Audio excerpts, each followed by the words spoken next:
وتوتة توتة خلصت الحدوتة. ان شاء الله تكون عجبتكم قصة الديك الهادر. معي هلا بالاستوديو الفنانة الفلسطينية المسرحية وايضا الحكواتية ميسا الخطيب، لنحكي اكثر عن القصة الشعبية بفلسطين. اهلا وسهلا فيكي. هلا ندي، اهلا وسهلا فيكي. اول شيء قولي لنا قديش مهمة الحكاية الشعبية الفلسطينية الموجهة للاطفال واحنا نعرفها يعني كل شيء بحياتنا الفلسطينيه مهم، ومنهم الحكايه الشعبيه الفلسطينيه، خاصه انه الحكايه الشعبيه الفلسطينيه هي حكايه من التراث. اهميتها بتيجي انه هاي الحكايه كانوا يحكوا لنا اياها جداتنا احنا وصغار. مع الاسف هاي الايام ما عاد في جدات بتحكي هاي الحكايات الشعبيه لاطفالنا. صار اطفالنا بيعوضوا عنها بحكايات تانية، سواء كان من خلال التلفزيون او من خلال اي وسيله اعلاميه. لكن كثير مهم انه نرسخ عند اطفالنا انه احنا كفلسطينيين عندنا حكايه شعبيه فلسطينيه، وهي الحكايه الشعبيه الفلسطينيه فيها قيم كثير عاليه.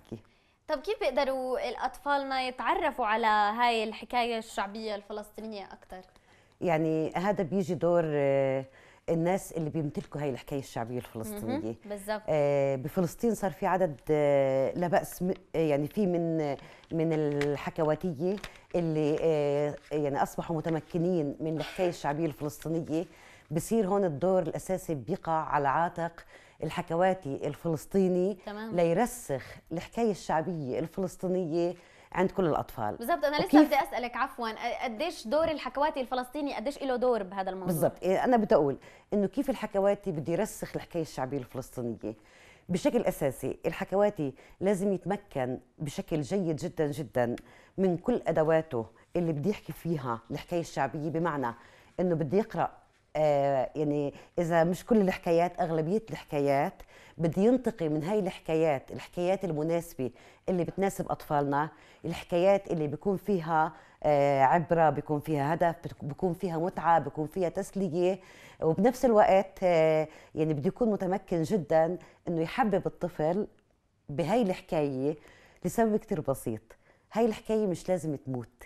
هاي الحكايه زي ما انا حفظتها كمان لازم يحفظوها اولادي، وكمان بعد اولادي لازم اولادي يحفظوها، لانه يعني اولا واخيرا هذا تراث فلسطيني.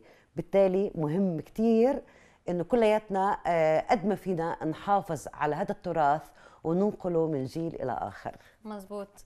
شكرا كثير لك. كنتي معنا الفنانه الفلسطينيه المسرحيه والحكواتيه ايضا ميسا الخطيب. احنا بنشكر وجودك معنا. وانتو يا اطفالنا معنا فيروز يمكن بدها تسالك سؤال. تفضلي فيروز. مرحبا، كيف حالك؟ اهلا وسهلا. انا مش سامعه. اهلا فيروز، كيف حالك؟ انا منيحه، انت كيفك؟ الحمد لله منيحة. انا بدي اخليكي تحكي مع فنانتنا، شو رايك؟ بعدين عندي سؤال إلها. تفضلي. كنت حابة أسألها إنه شو بيعني لها إنها تحكي قصص لأولاد صغار؟ يعني بشكل أساسي كوني فلسطينية كتير مهم إنه أنا أحكي القصة الفلسطينية التراثية لكل أطفالنا. علشان هيك بحاول قد ما فيي إنه وين في أماكن تجمعات للأطفال، سواء كان بنوادي أو بمدارس أو حتى بمهرجانات، إنه أوصل هاي الحكاية الشعبية الفلسطينية لكل طفل بفلسطين، وإذا بقدر كمان لبرية فلسطين. طب وإيش الإشي اللي شجعك إنك تعملي هذا الإشي؟ نادية شو اللي شجعك تعملي هذا الإشي؟ اللي شجعني إنه أنا عم بشوف أطفالنا كتير عم بتوجهوا للحكايات الغير فلسطينيه، لحكايات الغرب وللتلفزيون. يعني كلنا حافظين قصه مثلا بياض الثلج. بالضبط. يعني اغلبيه اطفالنا بيعرفوا سندريلا وبيعرفوا كثير قصص تانية غير سندريلا، لكن بالمقابل احنا كثير من اطفالنا ما بيعرفوا جبيني.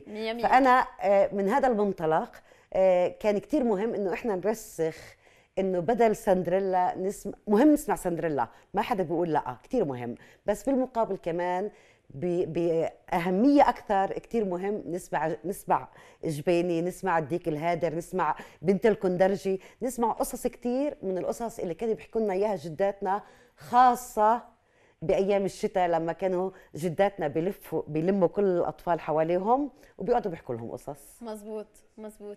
بتول ضل عندك اسئله؟ لا شكرا. شكرا لك. شكرا لك وشكرا لك الفنانه ميسة، كنت معنا. شكرا كثير. وانا كمان بدي اشكرك ناديه، بدي اشكر برنامج طقطقه طاقيه لانه واضح انه بيسلط الضوء على مواهب كثيره لاطفالنا. شكرا لك. عم نحاول، احنا بهمنا الاطفال كثير. شكرا لك. اطفالنا رح نروح فاصل قصير ورح نرجع نستكمل مشوارنا طقطقه طاقيه.